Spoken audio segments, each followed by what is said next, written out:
Fala pessoal, bom dia! Me chamo Maria E eu, Gabi, e esse é o Livres. o podcast que inspira as travessias. Boa, Gabi! Estamos aqui no terceiro episódio. Hoje a gente vai ter a partilha de Gabi, essa protagonista aí desse projeto, junto comigo. A gente vai estar falando sobre liberdade, sim, travessia, coragem, todas essas palavras que a gente vem agregando de certa forma.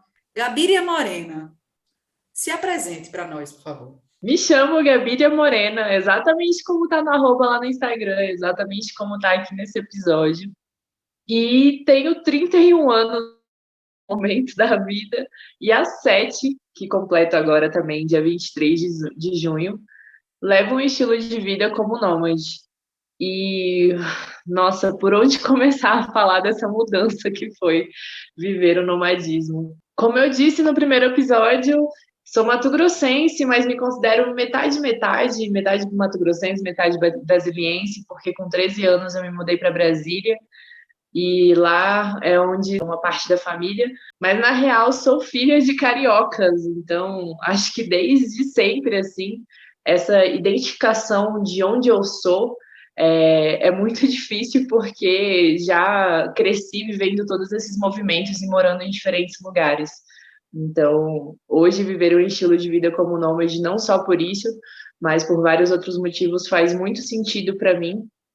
E vou compartilhar um pouquinho sobre isso aqui nesse episódio, até porque diz muito sobre as minhas liberdades. Eu estava ansiosa pela partilha de Gabi, assim, porque ficava pensando, nossa, como alguém tão jovem acabou de passar pelo retorno de Saturno, né? Que é, para quem não sabe, é a maturidade astrológica. Quando chega a maioridade astrológica, quando a gente passa pelo retorno de Saturno, muita coisa Setênios. acontece, geralmente é marcado por um período bem importante. Como é que será que essa menina, que não é menina, né? Como ela foi parar 7 anos como nômade já, rodando assim. Então, estava ansiosa pela partilha de Gabriel. Eu imagino que para uma sagitariana, né? E aí eu não consigo não olhar o mundo com a minha lente astrológica. Eu tenho um amigo de São Paulo que a gente estava brincando, ele dizendo que eu sou workaholic da astrologia, porque tudo é signo, minha gente. Eu vejo os signos andando, assim, eu vejo o povo na rua e digo, terra, pelo menos os elementos eu consigo dar de olho, assim. E às vezes é signo mesmo. E Gabi, como uma sagitariana, né? Quando a gente se conheceu, quando a gente passou a trocar, quando a gente chegou aqui nesse lugar que a gente está, que é o nosso projeto, nosso podcast, esse projeto que tem uma intenção tão bonita, tão luminosa, eu ficava refletindo sobre isso, assim, né? E pensando, pô, uma sagita, nômade, sem fronteiras, que até quando se apresenta, não se enraiza, entre aspas, assim, não se vincula a um único lugar, né? Isso é muito, muito, muito o arquétipo de Sagitário, isso do sair em busca, do sair para viver experiências, essa coisa da liberdade. Inclusive, liberdade é uma palavra forte para esse signo de Sagitário. Então, quero saber, dona moça, o que é liberdade para você? A pergunta de R$ 1 milhão. Realmente, liberdade é fortíssimo para mim. Eu considero um dos meus valores mais altos assim, há um tempo já. E é uma busca também, né? Não é à toa que a gente está aqui manifestando esse podcast falando sobre o tema, porque liberdade é uma busca constante. E quanto mais eu percebo que eu chego em certas definições de liberdade, mais eu entendo que existem camadas mais profundas para serem permeadas e compreendidas assim sobre o assunto. E isso é muito curioso, né? Porque isso vai levando a gente para lugares de consciência, de amadurecimento. Mas eu acho que se fosse hoje, neste momento, se eu for definir a liberdade para mim, e avaliando todo esse processo de vida, essas transformações, essas travessias que eu vivenciei nos últimos anos, eu definiria a liberdade como caminhar genuinamente pela vida, porque acho que muito da minha busca por liberdade está atrelada a essa busca por autenticidade, a essa busca por me expressar da forma mais genuína, mais autêntica e mais honesta comigo mesmo antes de qualquer coisa possível.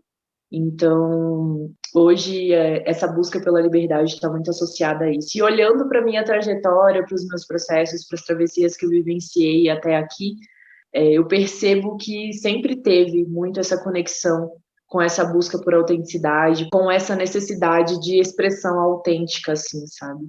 Porque eu acho que, para mim, essa é a base para todo o resto, assim. Se eu consigo ser honesta, ser autêntica comigo mesmo, de acordo com o que eu desejo, com o que eu busco, com a maneira como eu quero viver, isso reverbera nas minhas relações, na forma como eu me expresso nos meus relacionamentos, isso reverbera na forma como eu estruturo projetos de trabalho e na forma como eu vivo a minha rotina, enfim. Então, caminhar genuinamente pela vida, eu acho que seria a minha definição de liberdade hoje. Menina, foi rápida. Até que definiu e mandou brasa mesmo. Praticidade, bebê! Eu estava olhando o significado de genuíno aqui, né? E aí fala também, além de algo legítimo, verdadeiro, fala sobre algo que é próprio, que é exato. E aí eu te pergunto assim, como trabalhar com essa não exatidão? Algo que é genuíno é exato. E aí a gente sabe que travessia, que caminhos, traçar caminhos, caminhar, viver o fluxo das experiências, é abraçar o inexato. Como é que se deu para tu essa dualidade? Se tu sentir falar um pouco sobre a tua trajetória, como tu chegou nesse lugar? Como foi que tu encontrou esse eu genuíno? Eu sei que tu encontra ele todos os dias, a cada experiência, a cada movimento que tu faz, mas eu sinto que para Total. dar esse movimento, né, para fazer esse movimento, tu precisou acessar algo dentro de tu, né? Talvez ter virado alguma chave, talvez. Fala um pouco disso pra gente, como foi que se deu, como foi, você simplesmente nasceu, saiu do útero nômade, minha filha, e disse, quando eu fizer tantos anos eu vou meter o pé? Como foi que isso aconteceu, Gabriela? Conta. Lembrando do seu relato no episódio anterior, para mim foi muito forte essa questão da infância também, sabe? Eu cresci em Cuiabá, na capital de Mato Grosso, só que eu sempre morei em casa. Sou a única mulher de 4 irmãos, mas a gente sempre cresceu em casa e com quintal. E a casa a minha casa de infância era uma casa numa vila de terra, assim, com muita árvore. Então, eu reconheço que desde criança, assim, eu sempre tive forte essa liberdade de movimento, né, de explorar, de me aventurar, de andar de bicicleta, subir na árvore, brincar na rua.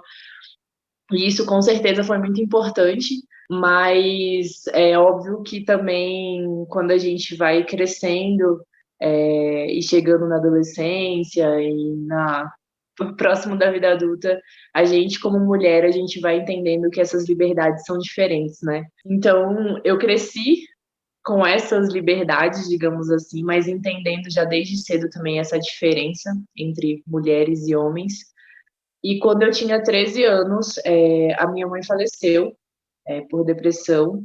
É um ponto da minha história ainda delicado e ainda difícil de compartilhar assim tão abertamente com muitas pessoas.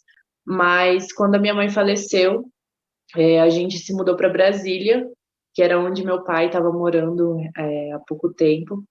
E foi uma reviravolta assim na minha vida. Foi um momento muito difícil, muito delicado. E a sensação que eu tenho é que foi uma mudança assim da água para o vinho, sabe? Porque eu até então morava com a minha mãe, meus pais já eram separados desde que eu tinha 4 anos de idade. Então eu vivia com a minha mãe era psicóloga, meu pai é advogado e meu pai já vivia uma outra relação.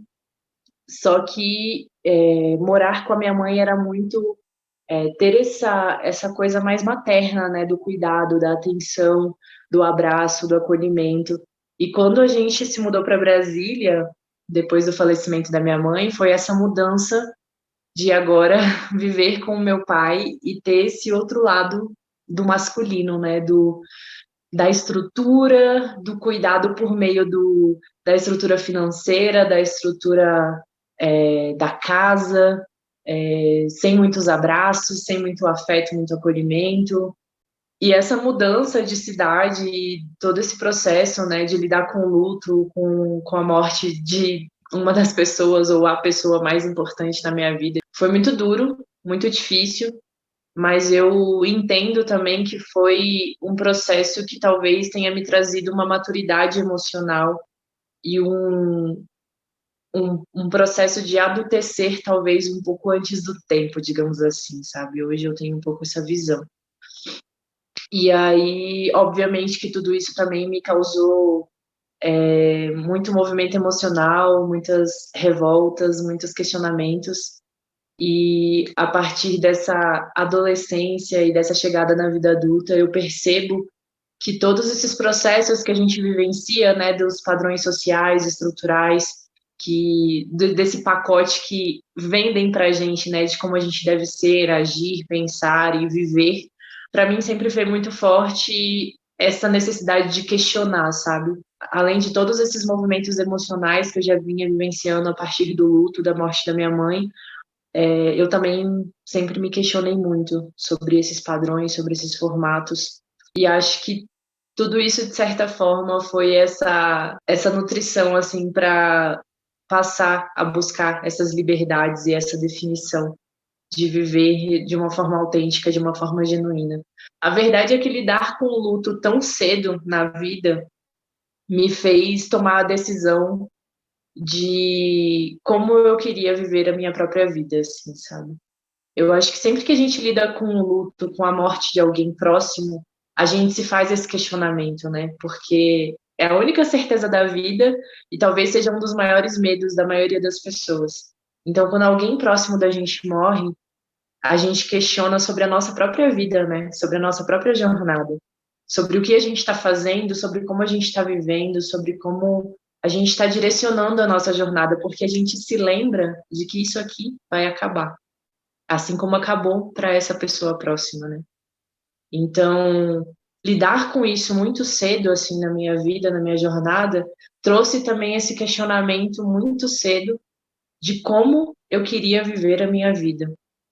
E aí, essa necessidade de viver as minhas liberdades a partir de um caminho de autenticidade foi algo que veio muito cedo, assim, sabe? Então, quando eu me mudei para Brasília, ainda estava nesse processo de finalizar estudo, definir carreira, começar a me relacionar.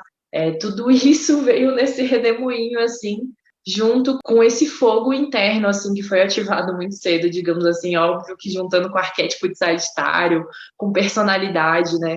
A minha mãe sempre estimulou muito a nossa criatividade, né? Como boa psicóloga, ela sempre nos deu muita liberdade, assim, com relação à criação, com relação a essa liberdade de experimente o que você quiser, faça o que você quiser. Eu sempre fiz muitas atividades diferentes na minha infância, e isso sempre me trouxe esse conceito de, tipo assim, eu posso me permitir experimentar e testar e ver se isso aqui eu gosto e se eu quero desenvolver mais, ou se não, se foi só uma curiosidade, tá tudo bem, agora eu vou experimentar outra coisa. Então eu reconheço que também na minha infância eu tive isso muito nutrido, assim.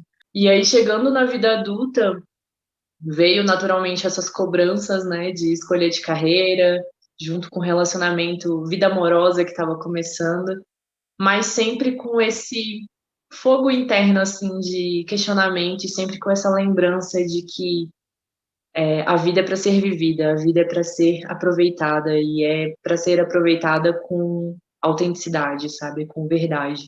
Mas seguir nos scripts, né, por medos, por inseguranças, por medo da gente ser muito diferente de todo mundo, ou de talvez estar seguindo um caminho errado, né, porque o certo é o que estipulam, é o que já está aqui pré-moldado para gente. Eu não tinha muita certeza do que eu queria profissionalmente, na verdade, fazia ideia nenhuma, mas fui experimentando algumas possibilidades. Eu lembro que eu fiz prova para ciências sociais, porque eu gostava da ideia de trabalhar com pessoas. Eu fiz prova para relações internacionais, porque o meu irmão tinha acabado de ser aprovado em relações internacionais, e o meu irmão é uma referência muito forte, muito importante na minha vida. Então eu pensei, se ele está trilhando essa jornada, talvez seria legal trilhar junto com ele. Mas no fim das contas, não passei em nenhuma e estava muito confusa, muito indecisa, me sentia muito pressionada, tanto por mim quanto externamente, por ter que escolher uma carreira, ter que ter certeza do que eu queria ser profissionalmente, porque aparentemente a definição de quem eu era a partir do que eu fazia e não simplesmente de quem eu era.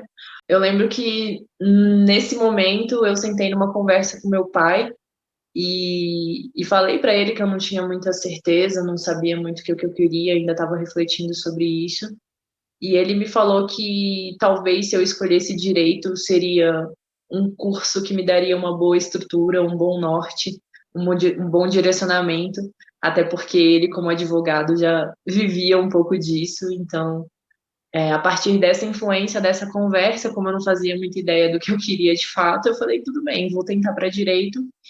E aí comecei a fazer faculdade de direito. E no início eu gostei bastante, na verdade. Acho que todo início de curso é bem interessante, né? Bem curioso, sempre traz muita informação valiosa, assim. Mas do meio para o final desse processo, eu lembro que nessa época uma coisa que veio muito forte para mim foi essa necessidade de independência, sabe? De ter a minha independência, de morar sozinha, de ter minha própria grana e ter essa autonomia. E quando veio essa vontade, como eu estava imersa nesse mundo do jurídico, eu já estava estagiando no STF na época, então vivia muito essa rotina do servidor público lá em Brasília. Eu decidi começar a estudar para concurso público com a intenção de satisfazer essa necessidade de independência, né? Na época eu já estava com 21, 22 anos mais ou menos. E aí eu decidi trancar a faculdade para dedicar tempo integral para estudar para concurso público e garantir essa autonomia, essa independência financeira, principalmente, né, para poder ser dona da minha vida, ser dona da minha história, porque até então eu morava com meu pai ainda, eu já ganhava minha grana, né, com estágio, com trabalhos, inclusive com trabalhos artesanais que eu já tinha também, já era uma fonte de renda desde a adolescência, mas eu lembro que teve esse momento, assim, que eu tive essa necessidade muito grande dessa autonomia e dessa independência. E eu tinha muita vontade de morar sozinha, de viver a experiência de morar sozinha, sabe? Para buscar esse amadurecimento, para entender como seria viver sozinha. E nesse processo de estudar em tempo integral, eu lembro que eu cheguei a cronometrar o horário de estudo, assim, eu estudava 14 horas cronometradas para concurso. E comecei a fazer algumas provas pelo Brasil, mas a primeira prova que eu fiz, que foi a para o TST, eu já fui aprovada. Não foi com a melhor classificação, mas com toda a dedicação que eu estava tendo, eu já consegui ser aprovada dentro do número de vagas na primeira prova, mas continuei fazendo prova pelo Brasil, porque para quem vive esse universo dos concursos sabe que é todo um processo, né, entre aprovação, conclusão do concurso e nomeação. E nesse meio tempo, com faculdade trancada, fazendo provas, estudando, eu lembro que eu parei um dia na biblioteca do STF para refletir como seria a minha rotina como servidora. Eu parei alguns minutos assim, avaliando todos os detalhes. Eu saindo de casa, chegando no trabalho, o trabalho que eu iria executar, as roupas que eu precisaria usar, as formalidades.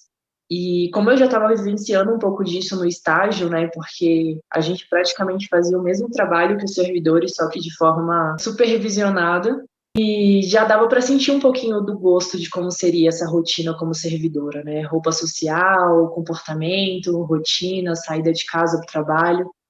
E a real é que quando eu parei para refletir sobre isso, já tendo essa perspectiva de um concurso garantido, eu senti muito claro e muito forte que não era o que eu queria.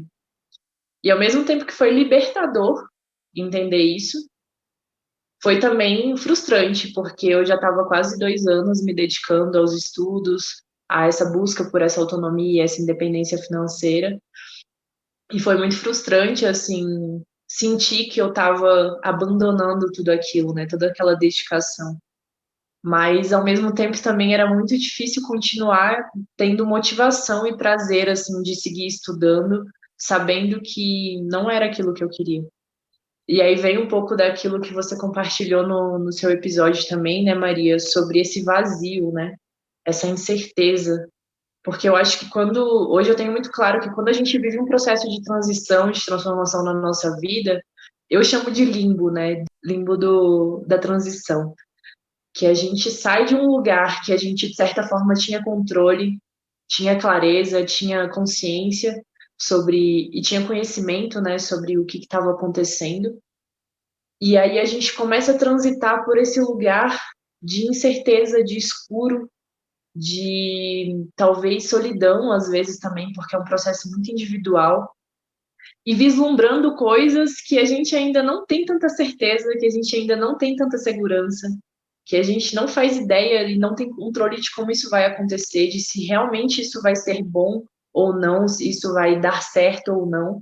Então, viver essa transição é um processo desafiador e doloroso na maioria das vezes, porque eu acho que a dor vem muito dessa resistência, né, da gente soltar, da gente ser humilde para falar, não sei, só sinto, sabe? Só quero, mas não sei, não tenho garantia de como vai ser. A coragem de sentir, né, Gabi? Eu A acho coragem de que sentir. Que acho que vem muito dessa ideia da autenticidade também, sabe? Ser fiel a isso, sabe? Respeitar isso. Porque eu sabia que existiam certas garantias se eu assumisse um cargo, mas ao mesmo tempo eu sentia que não era isso que eu queria, sabe? E assumir isso era muito importante para mim, mas também era ir contra tudo e todos, né? Porque quando eu disse que eu não queria mais, fiquei louca. Fiquei louca. Como assim você vai abandonar uma coisa estabilizada, uma coisa estruturada, uma garantia dessa?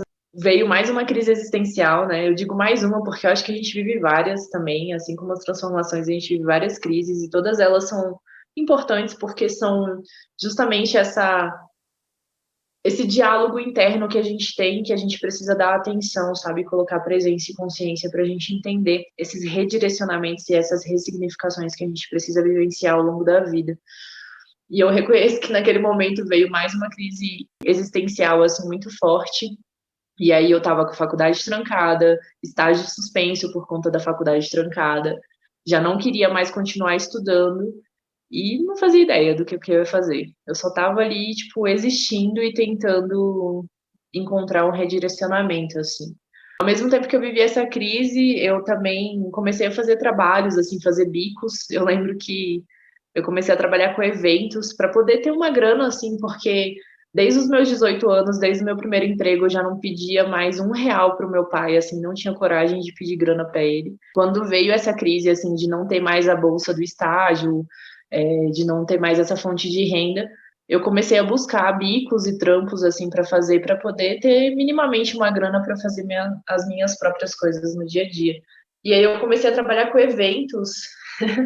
E é engraçado porque, assim, trabalhar com eventos ia desde fazer simpósio, fazer conferência, recepção bilíngue, até panfletagem no semáforo.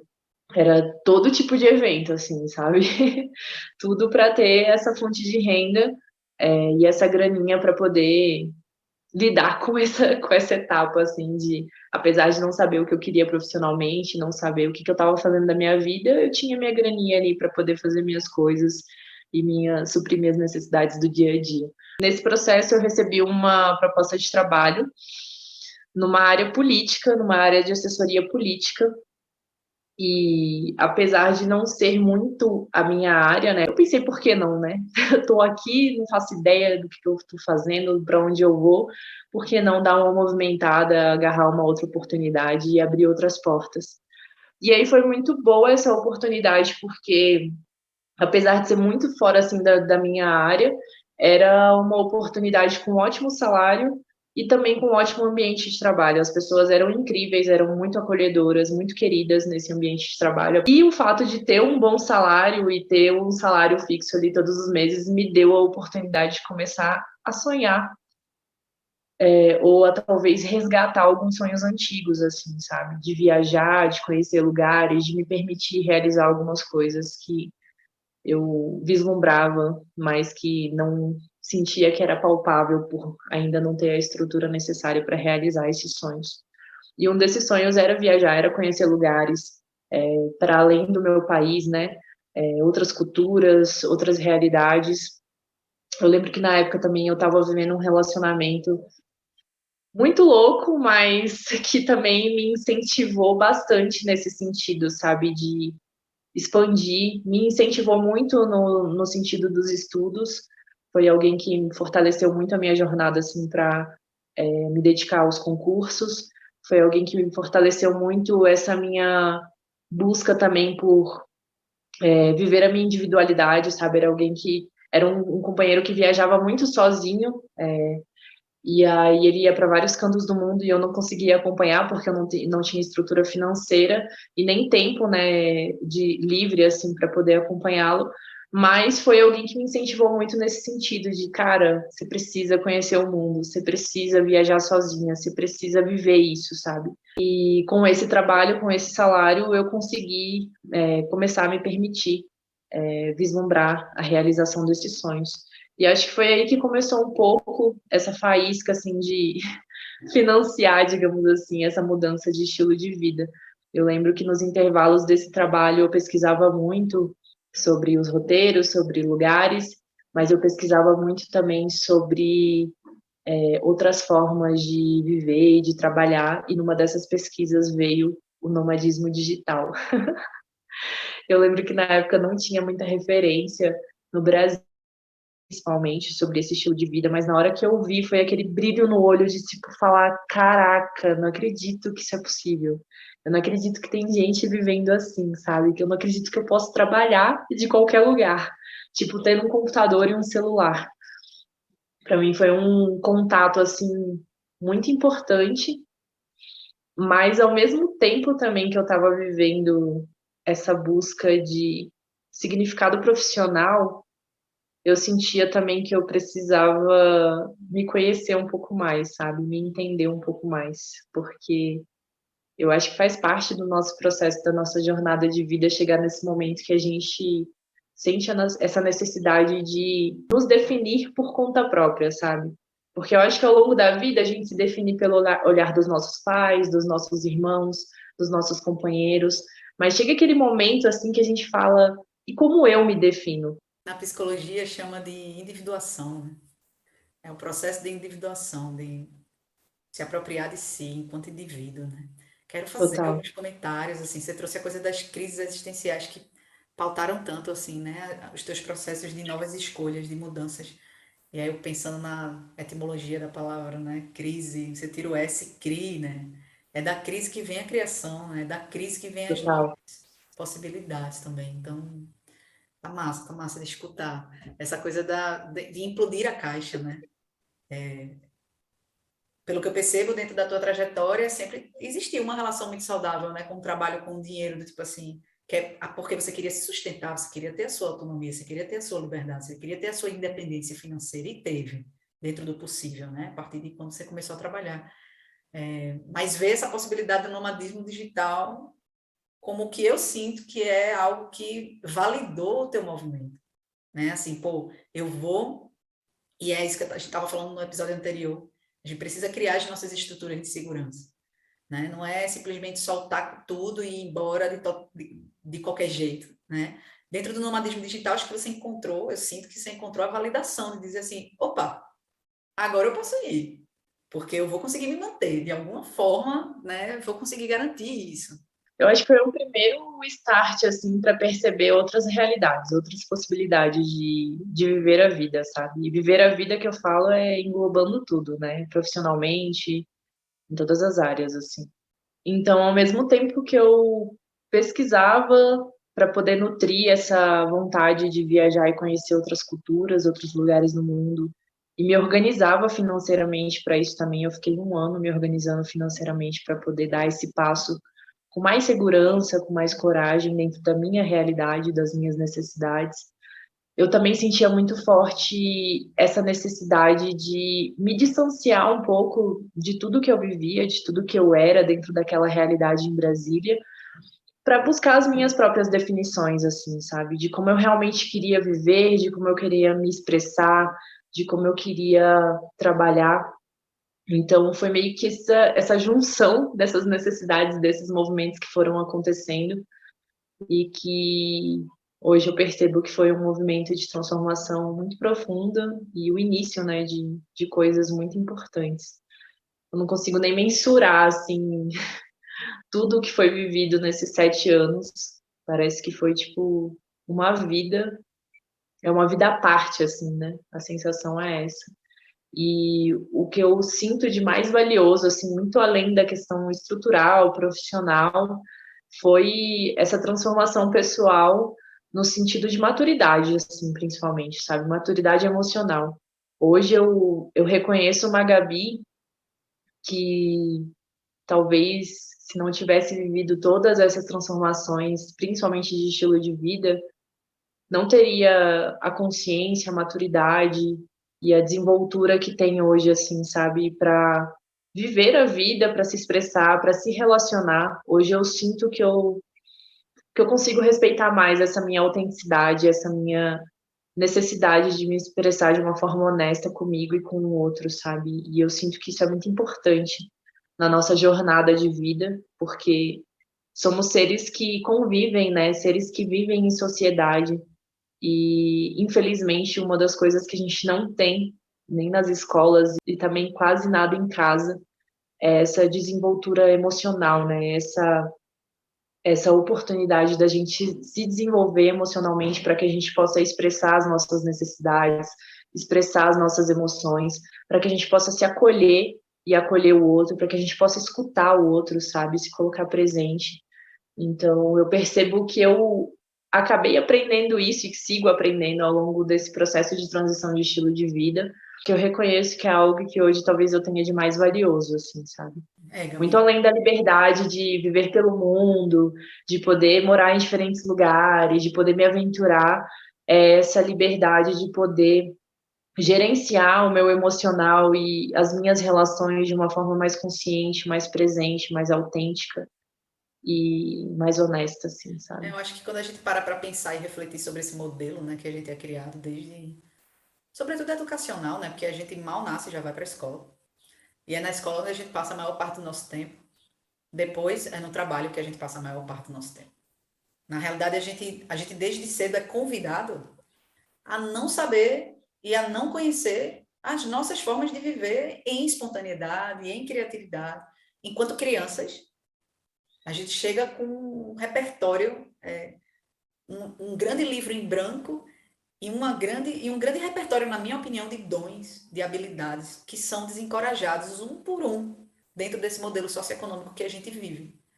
Então, quando você fala que você resgata, que você vai em busca da sua individuação, que uma palavra que eu adoro, inclusive que eu uso muito, é o adultecer, né? Na minha realidade, quando eu pude olhar para trás, honrar tudo, inclusive meus pais, e dizer assim, gratidão, daqui eu assumo, e olhar para o horizonte, mirar o horizonte e dizer, aqui sou eu comigo, sabendo que eu tenho uma história, né? Sabendo que eu tenho uma retaguarda, seja ela qual for, que me trouxe até aqui, mas a partir do momento que eu olho para frente, para o horizonte, que eu assumo o meu caminho, eu adulteço, eu assumo a responsabilidade por mim. E lembra do episódio anterior que a gente estava falando dos muros? A gente levanta muro para se defender da gente mesmo, porque a gente tem medo de assumir essa responsabilidade.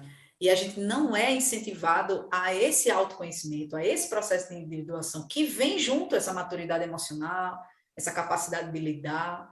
A gente acaba se tornando esses seres adultos totalmente mecanizados e levando essa estrutura mecânica para nossas relações, para os nossos afetos, querendo controlar tudo que acontece, querendo certezas, garantias, né, Gabi? Então, assim, quando a gente experimenta questionar tudo isso e dizer, ué, mas quando eu brincava no Mato Grosso, em Cuiabá, na rua da minha infância, quais eram os meus sonhos? Quais eram os meus dons? Quais eram?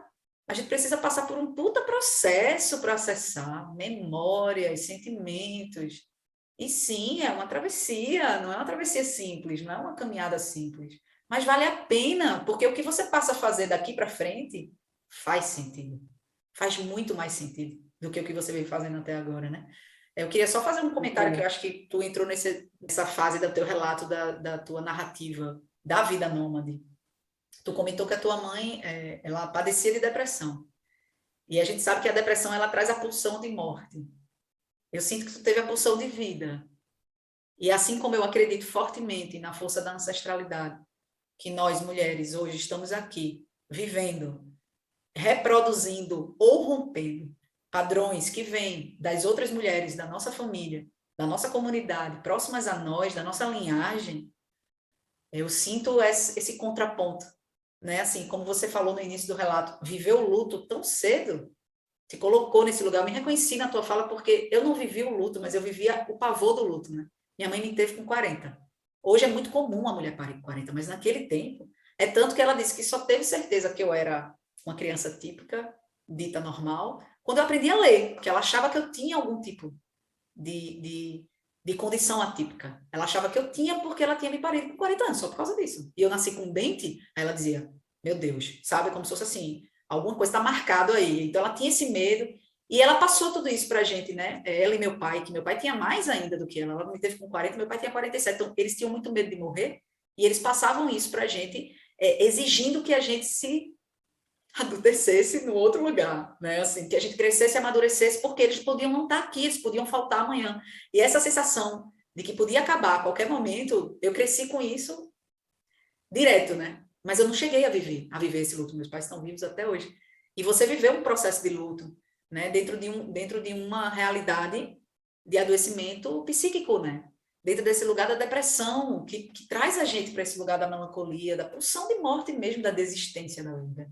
E você faz o oposto, o completo oposto, né? A pulsão de vida que te moveu para esse nomadismo que tu está vivendo até hoje, né? Assim, tudo pode acontecer amanhã. E hoje eu vejo muito claro também o quanto essa busca por essa liberdade, por essa autenticidade também pautou e pauta, né, as minhas escolhas em todas as áreas, assim, sabe? Para mim, hoje eu tenho um pouco mais de consciência de como definir isso. Antes era muito um impulso interno, né, um questionamento interno, uma necessidade de questionar esses padrões, assim, que a gente vive em sociedade. Mas hoje eu tenho muito claro a importância da gente equilibrar esses dois mundos, assim, sabe? Esse mundo da estruturação, dessa parte mais material, digamos assim, mas também esse outro lado que seria o nosso emocional, a nossa satisfação interna, o nosso prazer em viver e em fazer as coisas de uma forma autêntica, né? Respeitando as nossas necessidades individuais. Então, desde que eu me propus a viver essa transformação de estilo de vida, eu queria muito essa busca por essa satisfação, por essa realização e esse prazer em estar vivendo e realizando projetos de trabalho que faziam sentido para mim, mas eu também sempre entendi essa necessidade da estruturação e do respeito dessa parte mais material. E eu acho que o equilíbrio é esse caminho do meio, assim, de dosar esses dois lados, sabe? Porque eu sinto que em sociedade a gente dá muita atenção para a parte estrutural e material, como se isso fosse o mais importante e a única coisa que realmente importa e tem relevância. E a gente tem percebido muita gente nesse lugar de falta, né? Nessa ausência de prazer, de satisfação, de realização pessoal dessa estrutura. Eu reconheço que muito desses movimentos que eu faço desde que eu decidi me dar essa permissão de viver um estilo de vida que faz sentido para mim, eu venho buscando equilibrar esses dois lados, assim, sabe? O que é um desafio, não é uma coisa simples na prática, mas eu acho que é uma conta que tem que bater, sabe, para a gente conseguir viver nesse equilíbrio que a gente tanto busca, né? Os meus caminhos acho que são muito nessa busca, assim, sabe, desse equilíbrio desses dois extremos, digamos assim. E a gente vai oscilando, né? Porque a verdade é que o equilíbrio perfeito oscila. Eu gosto muito dessa frase do Tales. Eu sinto assim que é meio difícil também a gente encontrar esse caminho do meio sem questionar, sem romper com a estrutura que a gente vive, né? Assim. Da mesma forma, o oposto, tá? Eu, por exemplo, vivendo toda a minha autonomia, todo o meu processo, né? Que eu entendia também muito por liberdade, por decidir meus caminhos, por viver o fluxo, né? Cheguei no Rio de Janeiro, cruzei com esse companheiro que me tomou e me veio num lugar muito bonito de cura, de resgate de muita coisa, sabe? Assim, de restaurar. E aí eu me vejo nesse outro lugar, né? De voltar para dentro de uma realidade, de um relacionamento, de uma casa, de contas. Também existe. Se eu não me permitisse questionar o modelo que eu estava vivendo, eu não abraçaria também esse. Claro que de um jeito muito fluido, muito natural. Então, esse caminho do meio, eu acho que tem a ver com as polarizações. Você vive um outro polo e encontra o caminho do meio. Como encontrar esse caminho do meio? Como a gente vai encontrar equilíbrio? Como eu vou saber que eu estou trabalhando demais? Como eu vou saber que eu estou fazendo o que eu gosto ou o que eu não gosto? Se eu não questiono tudo isso, como eu vou saber se essa relação é boa realmente para mim, se eu sinto que me toca em lugares, que me machuca em lugares? Se eu não questiono, se eu não me permito questionar a minha mãe, se eu não questiono meu pai, se eu não questiono os modelos em que eu fui criada, e as direções que foram me dadas para conseguir tomar o rumo da minha vida e segurar a direção da minha vida. Como eu vou fazer isso sem questionar? Então, assim, pensamento crítico, pensamento questionador, aquele que reforma, que, Claro. né, abrir o campo para novos pontos de vista, novas experiências, novas opiniões, né? Para que eu possa fortalecer, que seja reafirmar a minha verdade, que seja Total. permanecer. Mas eu permaneço quando eu questiono também modificar, né? E a tua fala me levou muito para uma constante, assim, nas consultorias que eu faço sobre essas estruturações, assim, de estilo de vida como nômade, que eu percebo que praticamente todas as pessoas, assim, com quem eu faço a consultoria, elas reconhecem que elas têm habilidades ou que elas têm capacidade intelectual para desenvolver habilidades que proporcionem uma estrutura material, financeira para elas viverem esse estilo de vida, sabe? Falta essa coragem de vivenciar, de experienciar, sabe? A tua fala me fez lembrar muito disso e lembrar muito o fato de que a gente quer viver, mas a gente tem medo de viver, sabe? De vivenciar. A gente quer viver os desejos que a gente tem, os sonhos que a gente quer ressignificar o nosso estilo de vida ou de trabalho, mas a gente tem medo de simplesmente experimentar, experienciar, sabe? De se permitir. Eu gosto muito dessa expressão, se permitir. Porque a verdade é que acho que até nesse sentido da desenvoltura das identidades, né? Às vezes, de não nutrir esse lugar de a gente se definir, da gente buscar a nossa própria definição de quem somos, a tem a dificuldade de se permitir viver as coisas que a gente tem vontade. Porque a gente fica esperando muito a aprovação externa, a aprovação dos pais, da família, do companheiro, do, do mundo, sabe? Às vezes até de desconhecidos, né? Nessa era de rede social que a gente tem vivenciado, a gente se identifica, se coloca em caixinhas que a gente fica esperando aprovação externa para a gente se expressar e fazer as coisas que fazem sentido para a gente, que estão pulsando aqui dentro, sabe? Eu vejo como é louco, assim, esse sentimento, né? Esse medo que a gente tem de simplesmente viver a vida, de simplesmente experienciar as coisas que a gente tem curiosidade, desejo, vontade, por todos esses fatores, né? Porque às vezes o que falta não é a parte estrutural, né? Como a gente está falando, né? Estrutural, emocional. Não falta a parte estrutural. A parte estrutural é palpável, é prática, sabe? Você tem que fazer o que para você estruturar seu estilo de vida? Você tem que fazer o que para você estruturar um serviço, um produto, para você construir fonte de renda? Tal. Bota na prática.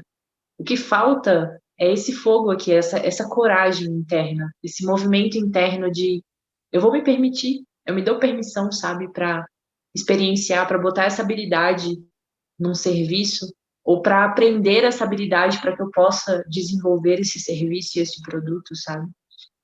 E tudo isso está muito relacionado a essa liberdade, né? Porque é muito isso, é essa busca por essa autenticidade, por essa expressão autêntica, mas essa expressão autêntica vem dessa autopermissão de experienciar a vida, sabe?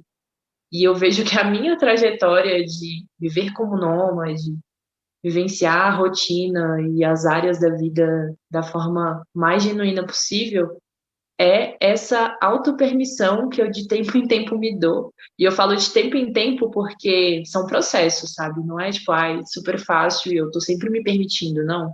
Eu tô sempre lidando também com as minhas limitações e com os meus medos e sempre voltando para esse lugar de tipo, não, peraí, quem tem que dar a permissão sou eu, sabe? Não é o outro, não é minha família, não é meu companheiro, sou eu que tenho que me permitir vivenciar as experiências que fazem sentido para mim. Gabi, Fui longe, né? não, Brisei. não, Puta pô. que Aí pariu. deixa eu chegar junto. Tô querendo enriquecer a nossa conversa. Para mim foi uma grande virada de chave até, quando eu tinha uma visão muito mecânica das coisas. Eu achava que eu sentia algo, eu estava com um problema, eu ia resolver, aquilo ia passar. Ia resolver, ia passar. Resolvia, ia passar. E eu me lembro de uma vez eu estar em terapia assim, nossa, até quando eu vou sentir isso? Eu percebi que eu escolhi o caminho do imprevisível, eu escolhi o caminho da instabilidade. quando eu passei, inicialmente, quando eu estava lá atrás, co-criando, estudando a minha natureza, que é cíclica. E que uma semana eu estou assim, na outra eu estou assado, e quando eu sangro eu estou assim, quando eu estou ovulando eu estou assim, muda tudo. Dentro de uma mesma lua, dentro de um mesmo ciclo lunar, dentro de um mês, né? Popularmente conhecido. E aí, quando eu cheguei para o meu terapeuta e ele falou assim, mas você não vai deixar de sentir. E aí ele me falou uma coisa que, para mim, eu penso nisso até hoje. A ordem do racional e do afeto, Maria, não se comunicam. O racional e o afeto são mundos diferentes. Então, não é porque eu sinto. Então, muitas vezes a gente sabe que o melhor ou que o caminho é aqui, mas a gente enfrenta batalhas enormes, assim, internas, para poder fazer, para poder estruturar, para poder, né, assim, então, quando tu estava falando aí da consultoria, né, nômade, do que é que você pode fazer, como você vai se lançar, como é que você vai fazer, coragem, a coragem, a coragem, eu uso muito a metáfora do salto do abismo, a gente está aqui falando sobre como a gente saltou do abismo, e como a gente salta todo dia, porque escolher uma vida de fluxo, de liberdade, de autonomia, de individuação, também é viver os grandes saltos que a gente precisa dar rumo ao desconhecido. A gente descobre que tem asa quando a gente salta. Tudo bem, se você quer ganhar as asas antes, tá tudo certo. Como é que esse movimento se desenha para você, né? No meu caso, rolou muito disso, né? Eu dizia que eu estava na beira do abismo, escolhendo se eu saltava ou não. Aí eu digo para todo mundo que o universo veio e deu aquele tapão nas coxas assim, e fez, vai, querida. E aí eu, de cabeça para baixo, assim, ó, despencando mesmo, real. Eu descobri essas asas, né? Eu encontrei essas asas nos olhos de outras pessoas, nos lugares, na natureza, nos quatro elementos, dentro de mim, ouvindo minha intuição. Mas a gente está falando de salto, a gente está falando de soltura. E realmente, para quem precisa de mais segurança é uma coisa, aí eu trago logo a astrologia, né? Para quem tem a necessidade mais da estabilidade é uma coisa, para quem é mais ar é outra, para quem é mais água é mais denso, é mais processual, é mais sentimental, envolve muitas emoções. Então, assim, cada um, por isso que a gente fala que não tem receita, né? Cada um dentro da sua realidade, cada um dentro da sua individualidade, porque o processo é de individuação. Cada um sendo quem é, né? Eu sinto muito isso, sabe? E observando a minha própria trajetória e acompanhando a trajetória de outras pessoas também por meio dos serviços, das consultorias e dos projetos que eu movimento por aqui, eu sinto que a gente precisa nutrir mais essa parte, sabe? Dessa autoconfiança, dessa autogestão, dessa autonomia, né? E eu sinto que tem muita gente nessa busca, na verdade, porque eu acho que a gente vai chegando nessas fases da vida que a gente percebe que a gente precisa assumir mais essa autonomia, essa responsabilidade, porque se a gente busca essas liberdades, a gente naturalmente precisa também assumir esse lugar de responsabilidade pelas escolhas que a gente está fazendo em todas as áreas da vida. E o que eu sinto é que falta isso, falta mais autopermissão e mais experimentação, porque a vida em si, para mim, é esse espaço de tempo para a gente se permitir experienciar, experimentar, tirando um pouco essa carga, esse peso do certo e errado, sabe? Do que é o que não é. Porque é como você falou, é muito um processo individual de experimentação. Então, o que funciona para mim pode não funcionar para você e vice-versa. E não existe uma fórmula perfeita, uma fórmula exata, por mais que a gente tente se apegar a essa necessidade de ter essas fórmulas, sabe? Então eu enxergo a vida muito como esse espaço de tempo para a gente experienciar e se permitir e ir se conhecendo, né, nesses processos e vivendo da forma mais prazerosa e gostosa para a gente. Acho que a gente pode ir caminhando, né, para fechar esse terceiro episódio. Lembrando aí para o pessoal que é um projeto independente, né? A gente tem uma chave Pix para qualquer tipo de contribuição que sentir no coração. A gente tem um custo, né, para manter esse projeto no ar. Então, a nossa chave Pix é o nosso e-mail, livres.yt, né, que é a abreviação do YouTube, @gmail.com. Vai ser encaminhado para uma conta PicPay, só para vocês confirmarem, mas está tudo no nome do projeto. E assim, Gabi, é muito isso, saber que a gente vai estar recebendo outras, né, pessoas, se qualquer pessoa quiser conversar com a gente, né, inicialmente a gente está bem focado nesse público feminino, por ser muito nosso lugar de fala, a gente quer trazer espaço mesmo para essas mulheres, mas Pretendemos abraçar todos nessa discussão, nessa construção coletiva do que é a liberdade. Mas se qualquer mulher quiser ser entrevistada por nós, manda um direct, a gente tem nossas redes, a gente tem o nosso Instagram, podcast Pronto Livres. Por lá vocês têm acesso na nossa bio ao link que vai encaminhar para todas as outras formas, né, de distribuição e de interação também com a gente, né? Estamos super abertas também a sugestões, se quiserem chegar, trocar com a gente. Lá no Insta também tem o link do nosso grupo no Telegram, porque a intenção também é construir grupos de estudos, pelo menos uma vez por mês a gente se encontrar para a gente trocar mais ideia e aprofundar mais alguns assuntos da liberdade. E também tem a nossa playlist, a playlist da liberdade, que vocês também podem fortalecer, dar sugestão, adicionar música, com a intenção da gente ter esse ponto de inspiração também, seja viajando, seja arrumando a casa, para que a gente possa trazer, construir juntos essa lista de músicas que dão esse fogo da coragem, da inspiração, das travessias. É só procurar lá o Livres Podcast no Spotify, vocês vão encontrar a playlist da gente, então podem estar trazendo aí a recomendação de música, do que é que representa liberdade, o que faz vocês se sentirem livres. A gente está abraçando essa construção coletiva também, nessa playlist que pode embalar aí, né, Gabi? Muito das reflexões também das pessoas sobre esse tema. Então é isso, pessoal, a gente agradece. Lembrando que os nossos episódios estão sendo lançados todos os domingos, às 10 horas da manhã, então a gente se encontra no próximo domingo. Bom domingo para todo mundo, um cheiro. Valeu, galera, bom domingo, gratidão pela escuta, pela presença, e a gente espera vocês no próximo episódio com uma convidada muito especial. Um beijo.